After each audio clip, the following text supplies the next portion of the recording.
वसल्लम अला रसूलिल करीम। अम्मा बाद फ़ऊज़ु बिल्लाहि मिनश शैतानिर रजीम। बिस्मिल्लाहिर्रहमानिर रहीम। या अय्युहन नफ्सुल मुतमइन्ना इर्जी इला रब्बिकी रादियतम मर्दिय्यह फदखुली फी इबादी वदखुली जन्नती। सदक़ल्लाहु मौलाना अज़ीम।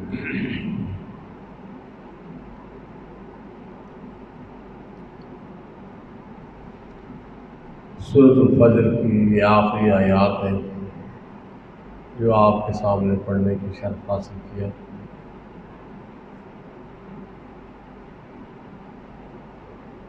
तो इसका जो है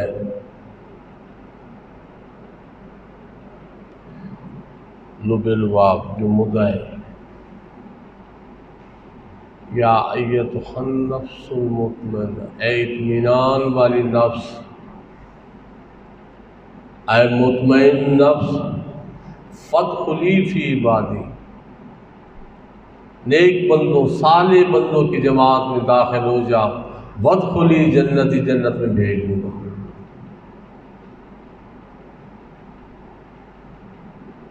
तो जो जन्नत है वो कैसे मिल रही है?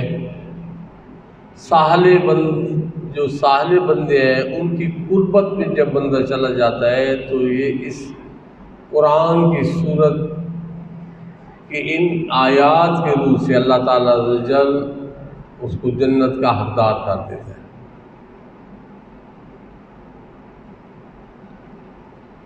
इसराइलियात की हदीस मुबारक है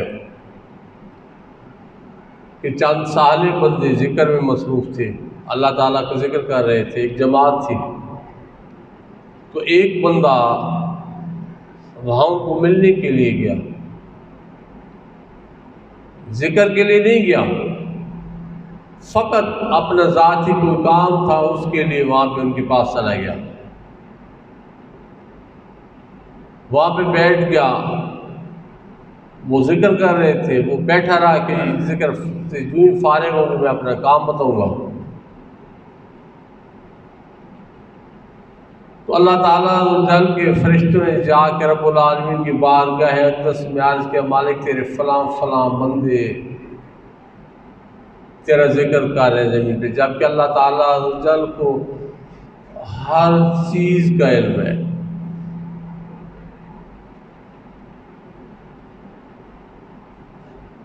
तो एक बंदा उनमें आया है, वो सिर्फ अपने ज़ाती काम के लिए, वो जिक्र वालों के साथ नहीं बैठे, जिक्र के लिए नहीं है, अपना ज़ाती काम था, दुनियादारी का कोई काम था उसके लिए है। तो अल्लाह ताला जल फरमाता है, ऐ मेरे फरिश्तों गवाह हो जाओ, जो मेरे साले बंदों में जो उनकी कुर्बत में चला गया, जो वहाँ पे बैठ गया, मैंने उसको भी बख्श दिया। फदखुली फी इबादी वदखुली जन्नती, दाखिल हो जो साले बंदों में, जन्नत में भेज दूंगा। तो इससे साबित हो गया कि जो बंदा सालिहीन की जमात की तरफ रग़बत करता है, या सालिहीन की जमात में बैठता है, या सालिहीन के लिए दूर दराज से सफ़र करके वहाँ पे जाते हैं, उनकी मुलाकात करते हैं, उनकी कुर्बत में बैठता है, तो उसके लिए ये हुक्म है। अब मुसलमानों का क्या तरीका था? सालिहीन की जमातों के लिए, साले लोगों के लिए लोग हज़ारों मील सफ़र तय करते थे। कश्फुल महजूब में सैयद अली हिजवेरी अल मारूफ दाता गंज बख्श रहमतुल्लाह ताला अलैह फरमाते हैं, आप फरमाते हैं कि हालत काब्ज़ मेरी मंजिल रुकी हुई थी, तो मैंने सफ़र किया लाहौर से कहाँ तक? बाज़ बोस्तान में लहरामा के मज़ार मुबारक का बोस्तान तक, वहाँ तक मैंने सफ़र किया।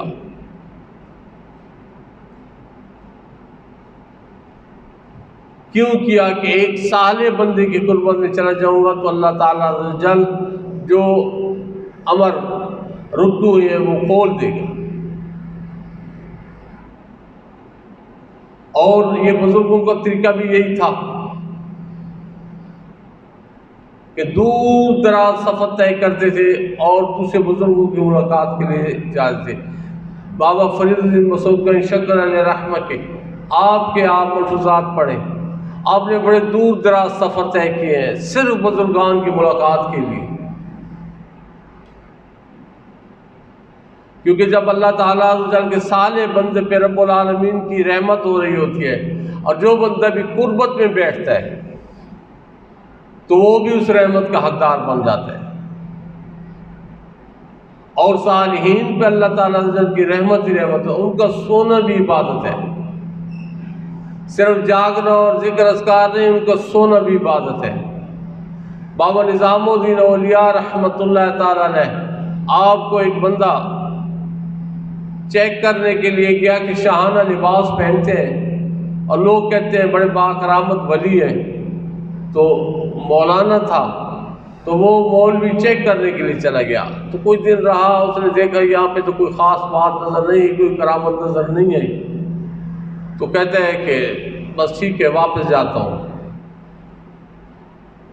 तो आपने कहा यार एक रात ठहर जो, एक रात इकट्ठी गुजार लेते हैं, क्यों जाते हो?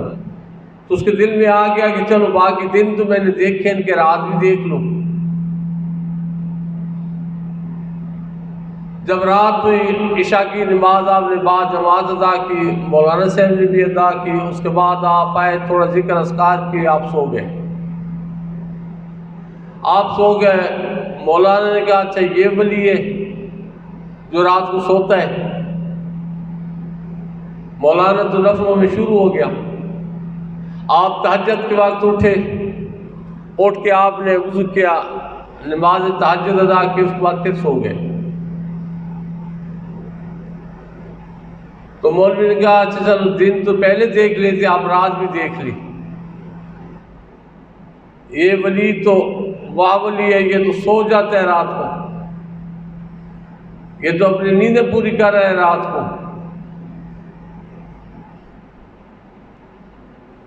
तो तहज्जुद के बाद आप जब सोए तो उसको ऊँग आ गए मुसल्ले के ऊपर, तो फौरन एक निदा आई ऊँग में, ऐ बंदे मेरे दोस्त की इबादत का नूर भी देख और अपनी इबादत का नूर भी देख।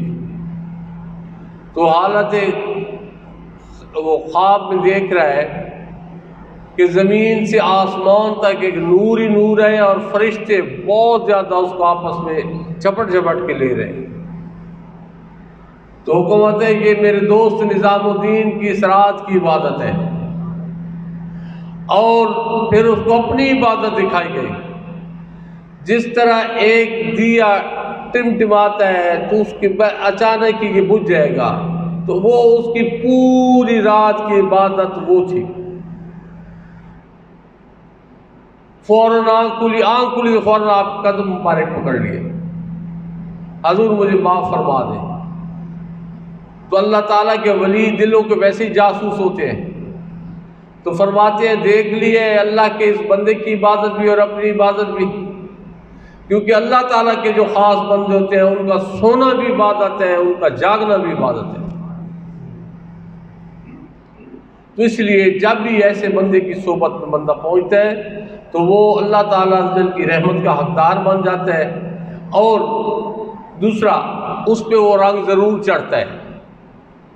हदीस मुबारक भी है ना, मेरे आका पाक सल्लल्लाहु अलैहि वसल्लम ने फरमाया है अगर दोस्ती करनी है तो किसी इत्तर फिरोश के साथ दोस्ती करो।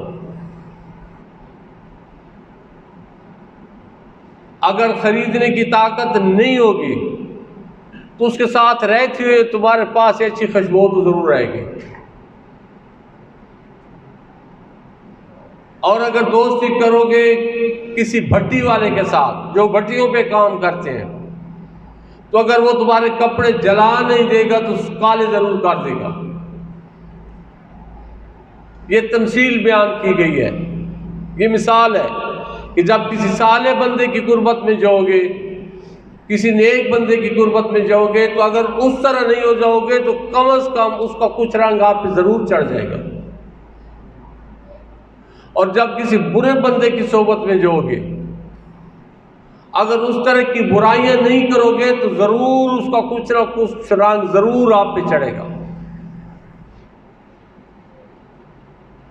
तो इसलिए अल्लाह ताला ने जो फरमा दिया है, फदखुली फी इबादी वदखुली जन्नती, दाखिल हो जाओ साले बंदों में, जन्नत में भेजूंगा। ये जो दुनियादारी है ये तो अचानक ख़त्म हो जाएगी, बहुत सब कुछ ख़त्म करके रख देती है। जिसके पीछे हम अपनी जिंदगियों को ख़त्म कर रहे हैं और जलील और रुसवा हो रहे हैं, ये सिर्फ रोज़ी के लिए कि हमारे पास टाइम नहीं है जी। अगर अल्लाह ताला ने कहीं कुर्बत में कोई साल बंदा दे दिया है तो अगर हम वहाँ पे उसकी कुर्बत में नहीं जाएंगे तो ये हमारी बदबख्ती होगी। और ये वही बदबख्ती है जो बंदे को रोकती रहती है कि फलां काम कर लो, फलां काम कर लो, करके ये काम है कर लो, फलां जगह चले जाओ, आपको इतने पैसे मिल जाएंगे, आपका ये काम हो जाएगा। ये तमाम जलालतें हैं। अपने आराम पे ऐसी कुर्बत को तरजीह देनी चाहिए। अगर और वक्त नहीं मिलता मेहनत मजदूरी से, तो जो आपका आराम का वक्त है उस आराम के वक्त में थोड़ा सा वक्त दे दे किसी साले बंदे की कुर्बत के लिए। आप वैसे ही हलाल की रोजी के लिए कोशिश है, तो जब कुर्बत सालीन हो जाएगी तो ये और 4 चांद लग जाएगी आपकी ज़िंदगी में।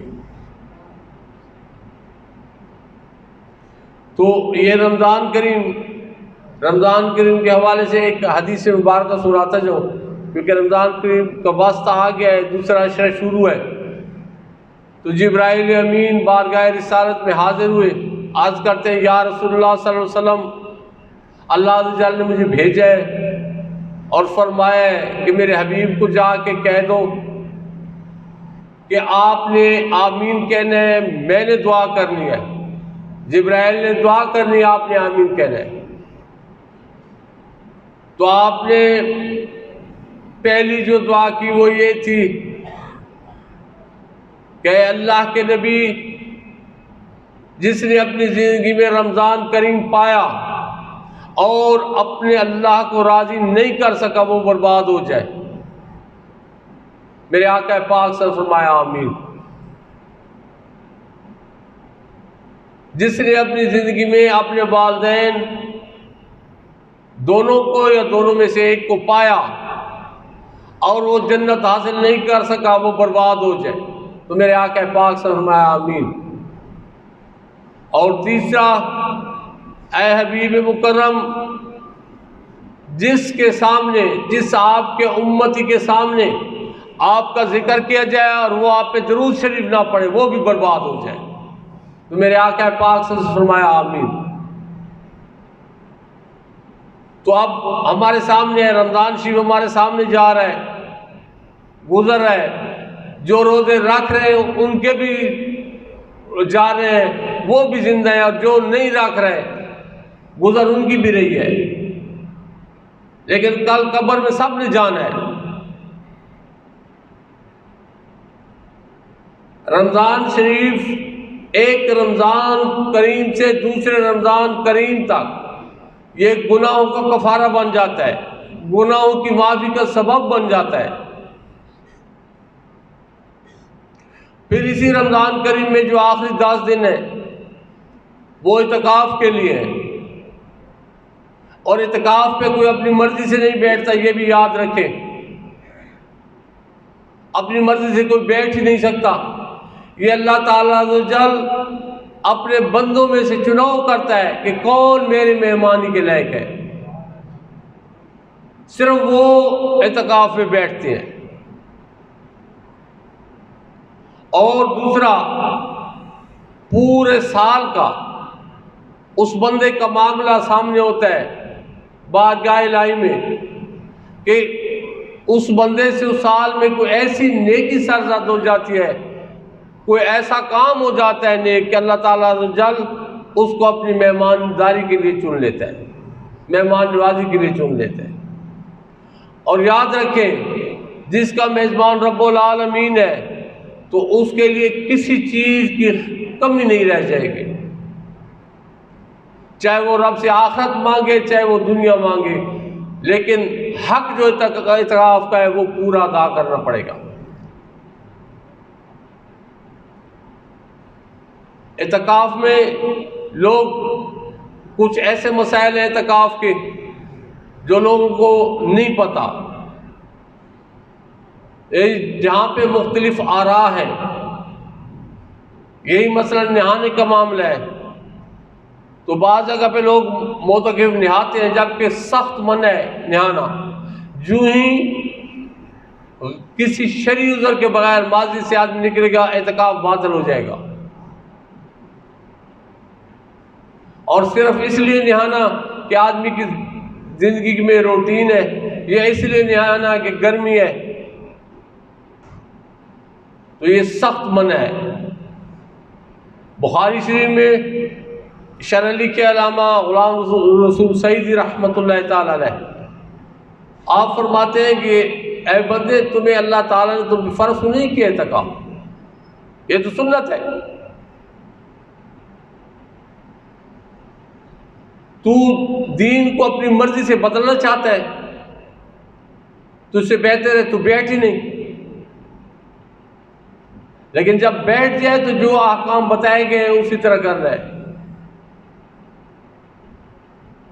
मेरे आका पाक अहमद मुत्तबा सैयदना मोहम्मद मुस्तफ़ा सल्लल्लाहु अलैहि वसल्लम ने दौरान इत्काफ अपना सर अक़दस अम्मा आयशा सिद्दीक़ा रज़ी अल्लाह तआला अन्हा के हुज्र मुबारक में किया